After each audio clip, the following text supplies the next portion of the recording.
Jansen Harris here with the final play on the Just Good Network. Joining me is Sean Fowler. Sean, Ryan Fitzpatrick, 38 years old, 17th year in the league. He just won't stop, man. He's threw a touchdown pass for literally 8 different teams, probably going to be 9, because he's competing with Tyler Heineke and Kyle Allen. I'm pretty sure he's going to beat them both out. What do you think? What was your thoughts, man, on this one-year deal worth $10 million that Ryan Fitzpatrick signed?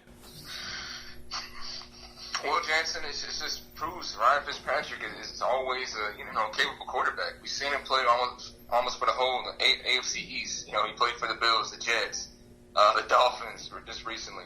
And Ryan Fitzpatrick is he has that gunslinger mentality. I think it's one of his better years with the Tampa Bay Buccaneers, where Deshaun Jackson was dressed up as him, even though he looked like Conor McGregor. He had Ryan Fitzpatrick was dressed up in Deshaun Jackson's attire. He had the shades, everything, the see-through jacket and things like that. So it proves he's a teammate type of guy as well. Teams like having him in the locker room, you know what I mean? Again, he's that gunslinger mentality. So, we call it Fitzmagic for a reason. He'll light up the stat sheet, but then a few weeks later, he might light up the stat sheet in the wrong ways, with turnovers. So, Fitzpatrick, man, if you need a quarterback and you're desperate and you can't find nobody, then I think he's your guy. He had that start last year when they were 3-0, and then they ended up going, I think, to Tua Tagovailoa's, direction after that, after they had the bye week. And, we seen with Fitz, he was surprised because they were winning with them. So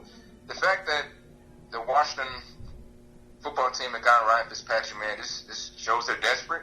It might raise some eyebrows, like, why? But at the same time, I mean, hey, he's at least a capable quarterback. And if you need a quarterback, like the Washington football team does, although they got Heineke, you could lead by defense, and hopefully he's a good enough player where you can call him a game manager, but he can still make plays with his arm. So I think it's a decent fit in Washington. Absolutely, Sean, I agree with you. I like the move because this gives Washington some hope, in my opinion, because when I look at a guy like Ryan Fitzpatrick, even last season, you touched on that, 7 games in 2020, man, 13 touchdown passes, 8 picks. We know he's always going to throw a lot of interceptions, but he's going to bring leadership, and this team needs a leader at the position. We know Alex Smith was their leader.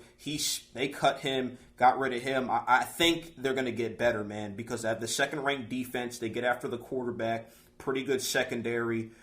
This Washington team, this puts them in the discussion to win the division. This puts them potentially in the playoff run. We know how bad the division was last year, so it's hard to say playoff run, but because of the division, because I don't think the division is that strong outside of Dallas, I'm expecting Dallas to have a strong year.